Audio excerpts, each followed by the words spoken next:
कर लेंगे, ये बहुत प्रश्न हो गए हैं, जल्दी कर लेंगे। समर्पण भाव को देख करके भी बहुत अच्छा लगा। तो निश्चित रूप से वो सनातन के प्रति बहुत ज्यादा सोचते हैं। नहीं, उसको जोड़ा जा रहा है, हम बहुत पहले बोल चुके हैं। अब घरवाली के प्रश्न सुनेंगे। सिमिलर बयान आया है आपका जी और जया किशोरी जी का कि नहीं, उसको जोड़ा जा रहा है, हम बहुत पहले बोल चुके हैं।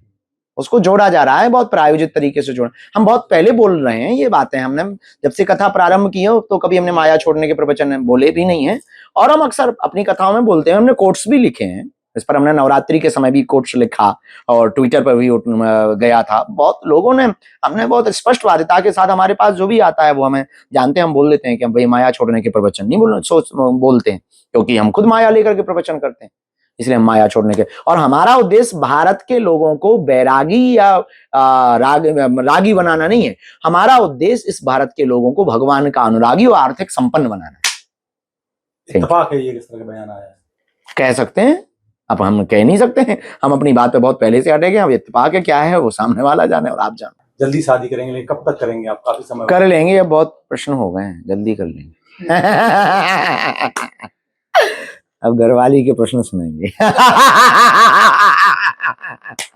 सीताराम को जी महाराज जी, जैसा कि बागेश्वर धाम और आसपास के इलाकों में शराबबंदी की गई है, वो भी जन समुदाय के सहयोग से की गई है, कैसा है? हमारे ग्राम के लोगों ने जुड़ करके एक समिति गठित की है, बागेश्वर धाम गढ़ा पंचायत सुरक्षा समिति। इसको एसपी के यहाँ पर भी वो लोग वो करवाने वाले हैं, उसका रजिस्ट्रेशन करवाने वाले हैं। उन लोगों ने जुड़ करके मिल करके धाम को स्वच्छता से, और केवल स्वच्छता नहीं, गंदे लोग ना यहाँ रहें, पीने वाले लोग ना रहें, धाम के आसपास के गांव में मदिरा का विक्रय ना हो, मदिरा पीने वाले लोगों पर विशेष जुर्माना एवं प्रशासनिक कानूनी कार्रवाई कराने के लिए तत्परता के साथ में दिन में 4 घंटे और रात्रि में 4 घंटे वो 20 लोग विचरण करते हैं, घूमते हैं, गश्त लगाते हैं। गश्त में पकड़े जाने वाले लोगों को पुलिस प्रशासन को सौंपते हैं और उन पर उचित कार्रवाई के लिए पुलिस प्रशासन से अपील करते हैं। और लगभग अभी तक 120 लोग पकड़े जा चुके हैं, जिनमें जो कल पकड़े गए हैं, हमें जो सूचना मिली है वो तो यहाँ पर धाम के पास में ही बता रहे हैं, प्रशासन ने भी बताया कि कट्टा लेकर के पकड़े गए हैं। उसमें कोई एक मुसलमान भी था और वो कट्टा लेकर के यहाँ पकड़े गए। यहाँ क्या कर रहा था ये तो जांच के बाद आएगा। उन लोगों ने पकड़ा है, बहुत अच्छे तरीके से धाम की व्यवस्था सुनियोजित तरीके से बहुत सुंदर हो गई है। क्राइम लेस हमको आसपास के क्षेत्र को करना है, नशा मुक्त आसपास के क्षेत्र को करना है, क्योंकि पहले हमें गांव को सुधारना है, फिर क्षेत्र को सुधारना है, फिर जिला को सुधारना है, फिर प्रदेश को सुधारना है, फिर देश की बात करेंगे। किस तरह का जुर्माना किया जा रहा है उसमें एक तो सरकारी कानूनी कार्रवाई, और गांव के लोग अगर पिए पकड़े जाते हैं या गांव के लोग अगर बेचेंगे, आसपास के लोग अगर 1-2 गांव जो गांव से जुड़े हुए, धाम से जुड़े, उनके ऊपर 50,000 रुपया का जुर्माना। ग्राम पंचायत ने यह निर्णय लिया। एक दिया जवान और किसान के नाम पर जलावे। पटाखे जहां पर बहुत सेंसिटिव एरिया है प्रदूषण के लिए, वहां की बात अलग है। बाकी हिंदुओं का त्योहार है, 364 दिन हम पर्यावरण के लिए देते हैं, बातें करते हैं, पर्यावरण सुरक्षा, संरक्षण एवं वृद्धि के लिए वार्ता करते हैं, प्रार्थना करते हैं, उपाय करते हैं, प्रयोजन करते हैं। एक दिन चलेगा, सुतली बम रखो, ये जो ज्ञान देते हैं उनके ज्ञान के ऊपर, क्योंकि हमारे हिंदू उत्सव, हमारे त्योहारों को ही क्यों फीका किया जाए, इनके त्योहारों को क्यों ना फीका किया जाए। ये तो थोड़ी कोई बात होती है कि अपने सनातन हिंदू धर्म के त्योहारों को फीका किया जाए। अपना तुम खूब बढ़िया बकरीद मना रहे, बढ़िया तुम 1 जनवरी मना रहे, बढ़िया तुम क्रिसमस डे मना रहे हो। हमारे आते हैं तो पानी, होली आती तो पानी खराब हो रहा है, दिवाली आती है तो मौसम खराब हो रहा है। और ये 4 साल से हमास इजराइल का, रूस यूक्रेन का युद्ध चल रहा है, इसमें प्रदूषण नहीं हो रहा है। बेफिजूली की बातें करते हैं, ये नासमझी की बातें हैं। इस देश में अब प्रचारक भी और विचारक भी हैं। हमने तो सुतली बम में ले लिया है, हम नहीं मानने वाले। बोला है, लेकिन अपने यहाँ ये देखा गया है कि लोग मंदिर नहीं जाते रोजाना। कोई ऐसा निश्चित दिन नहीं है कि रोज मंदिर जाएं या इस दिन मंदिर जाएं, तो जिस कारण से लोग धर्म से ये 2-3 दुर्भाग्य तो हैं। शिक्षा नहीं है, अध्यात्म के जगत के लोगों के प्रति बहुत नफरत है, बहुत गलत थॉट्स उनके मन में आते हैं, विचार आते हैं। और दूसरा एक ये भी कारण है, मुसलमान शुक्रवार को जाना नहीं छोड़ता, ईसाई रविवार को जाना नहीं छोड़ता, लेकिन हिंदू है कि सालों भर नहीं जाता है। यही सबसे बड़ा दुर्भाग्य है। मठ और मंदिरों की स्थापना हिंदुओं की एकता के लिए ही की गई है कि आप कम से कम महीने में नहीं तो सप्ताह में नहीं तो महीने में तो एक बार मंगलवार या शनिवार जाओ। महाराज जी, इन सब के पीछे क्या आप अपने देश की पुरानी शिक्षा व्यवस्था को भी दोषी मानते हैं, जिनमें जो इतिहास को तोड़ मरोड़ कर जो है बताया गया? मुगलों के शासनकाल को तो बड़े वर्णन करके बताया गया, लेकिन हिंदुओं के शासन को उतना स्थान नहीं मिला। उसके पीछे वामपंथी विचारधारा रही, वो शिक्षा व्यवस्था में हावी नहीं। देखिए, उसके पीछे इन लोगों ने सब प्रयोग किए। जब ये फिल्मों में आए तो फिल्मों में इनका जब अधिकार स्थापित हुआ तब इन्होंने कहा कि हवस का पुजारी, बिल्कुल बिल्कुल, ये आपने गुनाह का देवता, गुनाह का देवता। आपने कहा था कि हवस इन्होंने का जितने पूर्ण गुंडे दिखाए तो गुंडों को टीका लगा दिया, जितने मुसलमान दिखाए वो ईमानदार बता दिए कि बहुत ईमानदार है, इनके जैसा नेक कोई नहीं है। पंडे पुजारी जितने बताए वो ढोंगी बता दिए, लाला जितने बताए वो सब लालची बता दिए, सूदखोर। हाँ सूदखोर बता दिए। ठाकुर जितने दिखाए वो सब गुंडा दिखाए।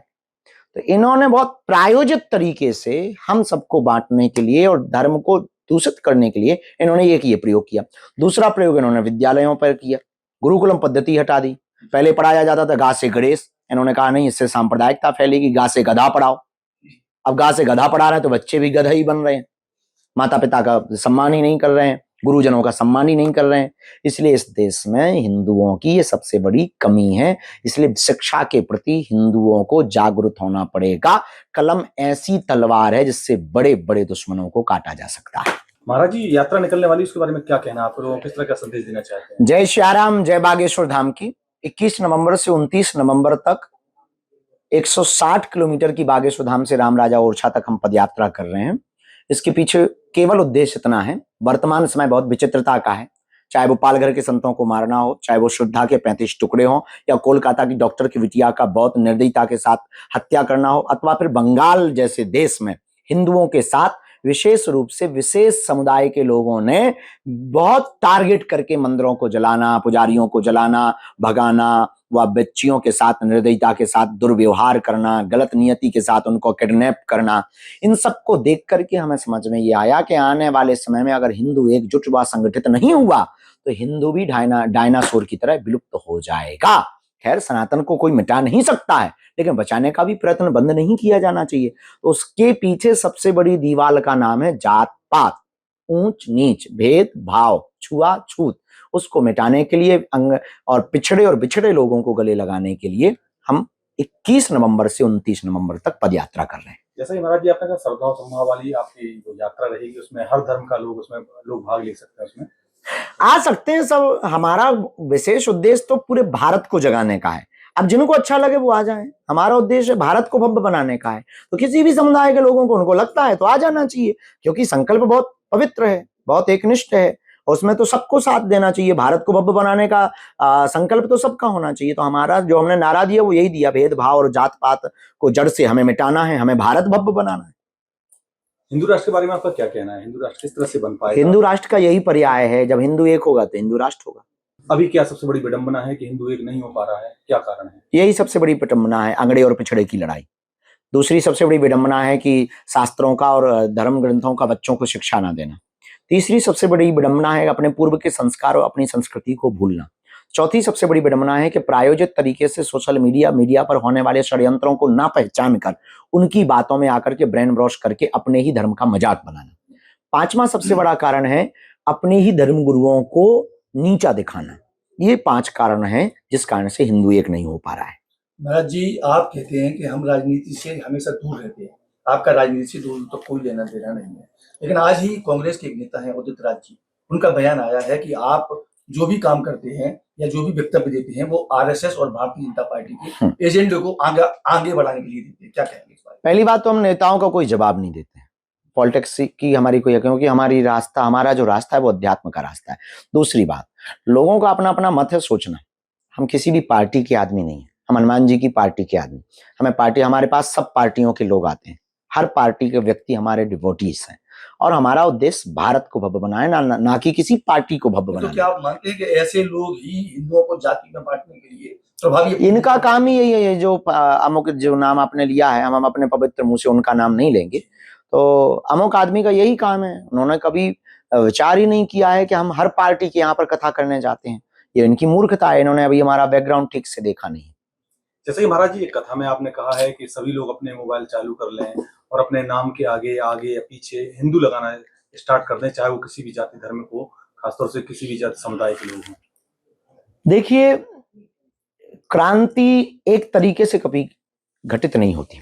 क्रांति खड़ी करने के लिए अनेक तरीके किए जाना चाहिए। उनमें से एक तरीका ये भी है कि जब जात का भान ऊपर व्यक्ति उठेगा, जात के भान से ऊपर उठेगा और सिर्फ हिंदू कहेगा, तभी वो हिंदुत्व होने पर गर्व करेगा। और जब गर्व करेगा तो हिंदू एकता होगी, हिंदू एकता होगी तो हिंदू राष्ट्र होगा, हिंदू राष्ट्र होगा तो हमारा सपना साकार होगा। 29 नवंबर तक पद यात्रा कर रहे हैं। तो जैसा कि महाराज जी ने बताया कि जो हिंदू समाज है खासतौर पर जातियों में बटा हुआ है, उनको एक करने के लिए पहले आवश्यक है कि इसकी पूरे सनातन प्रेमियों को और हिंदू धर्म को एक किया जाए। महाराज जी, इस पर एक सवाल बनता है कि चूंकि अपना देश सर्वधर्म संभाव वाला देश है और संविधान इस बात की कतई इजाजत नहीं देता, इस बारे में जो विरोधी दल के लोग हैं या अन्य जाति समाज के नेता हैं वो आपके ऊपर समय समय पर आक्षेप भी लगाते हैं, क्या कहना चाहेंगे? संविधान में अपने कल्चर, अपनी संस्कृति और अपनी कम्युनिटी के लोगों को बढ़ावा। एक कैसा हिंदू राष्ट्र होगा, लोगों में कंफ्यूजन है। हमारा हिंदू राष्ट्र बहुत सुंदर सुव्यवस्थित होगा।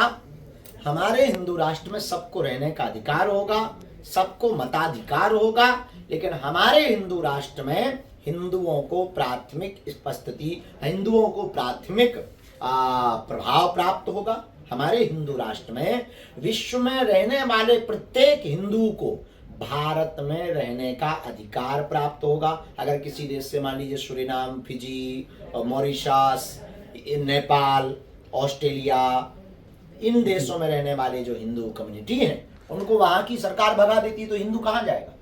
एक देश तो होना चाहिए। बिल्कुल। दुबई में है तो दुबई में सब लोग रहते हैं, लेकिन विशेष अधिकार मुसलमानों को प्राप्त, विशेष अधिकारों को। यहूदियों के देश है, वहां सब कम्युनिटी रहती है, पर विशेष अधिकार यहूदियों को होता है। क्रिश्चियनों के भी देश है, पर उनके देश में सब रहते हैं, पर विशेष अधिकार क्रिश्चियनों को मिलता है। उसी प्रकार एक राष्ट्र ऐसा होना चाहिए जिसमें विशेष अधिकार कम से कम हिंदुओं को तो हो हिंदुस्तान में, और हिंदुस्तान में हिंदुओं के लिए विशेषाधिकार नहीं होगा तो क्या नेपाल में होगा, पाकिस्तान में होगा, बांग्लादेश में होगा या चीन में होगा? इसलिए एक देश तो हिंदुओं का होना ही चाहिए। ये खंड खंड की बात नहीं है, अखंड की बात है। जो नेता हैं तथाकथित धर्म के अनुयायी हैं वो समय समय पर हिंदुओं के त्योहारों पर सवाल उठाते हैं, जैसे दीपावली पर पटाखा मत जलाओ, होली पर रंग मत लगाओ, तो ऐसे लोगों के बारे में क्या कहना चाहेंगे? इनका दोहरा मापदंड पूर्व समय से, इन्हें सनातन के सभी त्योहारों से दिक्कत है, संतों से दिक्कत है, हिंदू धर्मों से दिक्कत है, हिंदू धर्म ग्रंथों से दिक्कत है। अब ये कहते हैं कि प्रदूषण होता है, 1 जनवरी को इनकी नानी मर जाती है तब इनके कोई बयान नहीं आता, 25 तारीख को क्रिसमस डे पर इनका कोई बयान नहीं आता है। अभी लगातार 4 साल से हमास इजराइल का चल रहा है, रूस यूक्रेन का दिवाली रोज चल रही है ईयर में, तब प्रदूषण नहीं हो रहा है, वहां के लिए नहीं आ रहे हैं, उनके कोई भी बयान नहीं आ रहे हैं। लेकिन भारत में दीपावली आ जाए तो प्रदूषण हो रहा है। प्रदूषण मत, हमने तो सुतली बम खरीद लिया है और हमें नहीं भैया मानना है, ये ज्यादा करेंगे तो इनके घर के बाहर फोड़ेंगे। महाराज जी, एक चर्चा और चल रही है पूरे देश में इस समय वक्फ बोर्ड को लेकर। वक्फ बोर्ड के पास अथाह संपत्ति है और जमीनें लगातार उनकी बढ़ती जा रही हैं। कुछ लोगों का तो ये तक मानना है कि अगर ऐसे ही वक्फ बोर्ड की जमीनें बढ़ती नहीं तो एक समय पूरा हिंदुस्तान जो है वक्फ बोर्ड का हो जाएगा, जबकि हिंदू सनातन बोर्ड का ऐसा कोई गठन नहीं है, ना कोई मंदिर हिंदू सनातन बोर्ड की है। तो क्या हिंदू सनातन बोर्ड भी बनना चाहिए? बीच में हमने मांग रखी थी जी कि सनातन हिंदू बोर्ड भी होना चाहिए जी, लेकिन इस देश में सबसे बड़ी दिक्कत है, सबसे ज्यादा सोया हुआ कोई है तो वो हिंदू है जी। एक अकेले के मांग उठाने से क्या खाक होगा? हम तो अपनी जितनी क्षमता है दिन रात एक की है, तन मन धन परिवार की इज्जत दाव पे लगाए, परिवार के प्राण दाव पे लगाए, अपने प्राण दाव पे लगाए और अपना जो जीवन है वो पूरा प्राण दाव पे लगाए हुए जी रहे। पर सबको समझ नहीं आता इस देश की क्या दिक्कत है कि पड़ोसी के घर में आग लगे तो ये कहने लगते हैं कि उनके घर में लगी, अपने घर में नहीं लगी। जब इनके घर पे लगती है तब ये चिल्ला। तो आप अभी सनातन धर्म के, हिंदू धर्म के सबसे बड़े देश के सेनापति उभर कर सामने आ रहे हैं, तो क्या माने कि आपकी इस बात से अंदाजा लगाया जाए कि आप भी हिंदुओं के इस व्यवहार को देखकर कुछ न कुछ मन आपका दुखित हुआ है? हम दुखी तो नहीं हुए हैं, 4 जगेंगे 40 जगेंगे इतने में ही संतुष्ट रहेंगे, पर एक बार तो मन में विचार आता है कि हम जिनके लिए कर रहे हैं क्या उनको बात समझ में आती है?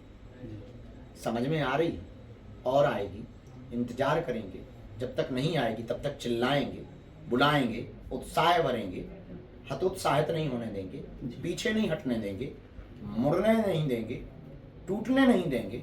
हिंदुओं को हर हाल में हम एक करके जुड़ने देंगे और उत्साह पूर्वक उनको आगे आने देंगे। पर एक बार तो मन में विचार आता है कि हम जिनके लिए कर रहे हैं क्या वो कभी विचार करते हैं? पर लगता है कभी कभी करते हैं, कभी कभी लगता है कि नहीं। आपने तो सनातन के लिए इतना किया है कि आप रातों की नींद अपनी बंद किए हुए हैं, आप रात भर 2-2 घंटे मात्र सो पाते हैं।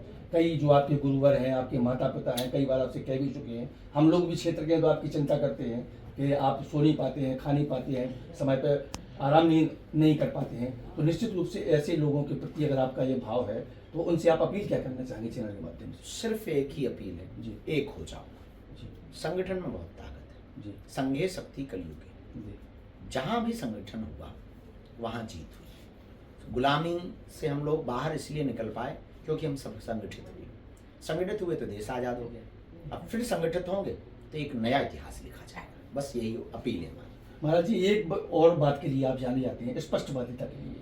आपने बड़े खुले मंच से अभी आपके एक बयान सामने आया जिसमें आपने कहा कि हम लोग केवल मतलब जो संत अगर ऐसा कहते हैं कि मोह माया छोड़ दो, तो हम ऐसे के लिए नहीं हैं। मोह माया तो अगर हम कहेंगे तो हम भी तो पैसा लेते हैं, और लगभग यही बयान जया किशोरी जी का भी आया है अभी। तो क्या कहेंगे कि आप लोगों की इसमें कुछ साठगांठ है दोनों लोगों की, या कुछ ऑटोमेटिकली ये सब हुआ है? नहीं, हम तो उनको कभी मिले ही नहीं, हमारी कोई वार्तालाप ही नहीं हुई जी। कभी, ना दूरभाष से हुई, ना कभी आज तक हमने देखा। लेकिन समानांतर बयान आया है। पता नहीं, हम ये बात तो हम बहुत दिनों से बोल रहे हैं जी। हमने ये बात को बहुत दिनों से पूर्व से ही कथाओं के क्रम से हम बोल रहे हैं, और बात बहुत रियल बात बोलते हैं। हमारे अंदर ट्रांसपेरेंसी का खेल है कि हम जो हैं सो हैं, माया छोड़ने के हम प्रवचन नहीं देते। महाराज जी, चूंकि हिंदू धर्म से ताल्लुक है, एक सवाल हमारे मन में जिज्ञासाएं आती हैं, तो लोगों के मन में भी आती होंगी। आपने आजकल देखा होगा कि अपने त्योहारों में, अक्सर हिंदुओं के त्योहारों में दो तिथियां बताई जाती हैं। तो जैसे पिछली बार दिवाली 6 दिन की होती है, इस बार दिवाली 6 दिन की। इसके पहले मैंने कभी नहीं देखा, हमेशा दिवाली 5 दिन की होती थी। अब जो है कोई भी तिथि होता है, त्योहार होता है, कोई कहता है 30 तारीख को मनाओ, कोई 31 को। तो क्यों ये धर्म मतलब अंतर आ रहा है, क्या कारण है इसका? अपने अपने मतों की स्वतंत्रता है इस देश में जी। कुछ लोग अपना मत भी दे देते हैं नक्षत्र ग्रह के हिसाब से, बारीकी के हिसाब से। कुछ मत अपने सूर्योदय सूर्यास्त के हिसाब से दे देते हैं। कैलेंडर का अपना मत होता है, पंचांग का अपना मत होता है। पंचांग की रीति अलग होती है, कैलेंडर की रीति अपनी अलग होती है। उस रीतियों में मतभेद हो जाता है तो थोड़ा ऊपर नीचे हो जाता है। खैर, ये तो चलता रहा है, इसमें कोई द्वंद्व नहीं है। और एक और महाराज सवाल है, आप तो बचपन से सत्यनारायण की कथा सुनाते रहे हैं। सत्यनारायण की पूरी कथा में लीलावती का अध्याय है कि लीलावती ने सत्यनारायण की कथा भूल गई तो उनकी नाव पलट गई, फिर उनके साथ जी हो गया। फिर जब उन्होंने सत्यनारायण की कथा कराई, पूजा कराई, तब जो है वापस आई। या और भी लकड़हारा की कहानी है। तो मूल सत्यनारायण की कथा है क्या? जी, हमें आज तक समझ में नहीं आया। उसमें आपने ठीक से फिर सुना नहीं। जी, तो तब बताइए। अध्याय होता है, तब अध्याय के अंत उनके समर्पण भाव को देख करके भी बहुत अच्छा लगा। तो निश्चित रूप से वो सनातन के प्रति बहुत ज़्यादा सोचते हैं। महाराज जी, जो अंतिम सवाल है, जो यात्रा है अपनी हिंदू एकता यात्रा, इसके बारे में आम लोगों से, जहाँ से चूंकि यात्रा गुजरना है, लगभग अपना आधा बुंदेलखंड उसमें कवर हो रहा है, तो आम लोगों से हमारे चैनल के माध्यम से क्या अपील करना चाहेंगे? करो या मरो की बारी है, भारत पर संकट भारी है। जी। इसलिए भेदभाव, ऊंच नीच, जात पात को हमें जड़ से मिटाना है। हमें भारत भव्य बनाना है। इसलिए 21 नवंबर से 29 नवंबर तक जरूर जरूर जरूर उस पद यात्रा में आना। तो ये थे हमारे साथ बागेश्वर। चयन नहीं हुआ, लगभग 4 ऑप्शन रख लिए गए, उन 4 में एक का चुनाव बाकी। अच्छा, तो वो जमीन का भी चुनाव, जमीन का चुनाव रह गया। भूमि पूजन लगभग इस वर्ष शिवरात्रि तक करेंगे। शिवरात्रि तक ये खुशखबरी मिलेगी मतलब लोगों को। तय। अच्छा महाराज जी, अंबानी जी की शादी में आपका जाना काफी वायरल हुआ था, क्योंकि आपको ऑस्ट्रेलिया जो है विशेष विमान भेजा गया था, फिर आप वापस आए, फिर बीच कथा छोड़कर फिर गए। तो अंबानी की शादी के बारे में थोड़ा सा कुछ बताएं बच्चे। अच्छा था, संतों के प्रति उनका सम्मान, उदारता और भाव बहुत अद्भुत था। और जो सनातन संस्कृति का उन्होंने व्यापक रूप से प्रचार किया, वो भी बहुत अच्छा था। सनातन संस्कृति को प्राथमिकता दी, और एशिया का इतना बड़ा धनाढ्य व्यक्ति और इतने बहु परिचित लोगों के मध्य में, जिसमें विदेशी भी थे, फॉरेनर्स भी थे, प्राइम मिनिस्टर भी थे, अन्य लोग भी थे, उनके सामने संतों का इतना सम्मान करने से उन्होंने अपने सनातन को बहुत अच्छे तरीके से प्रस्तुत किया।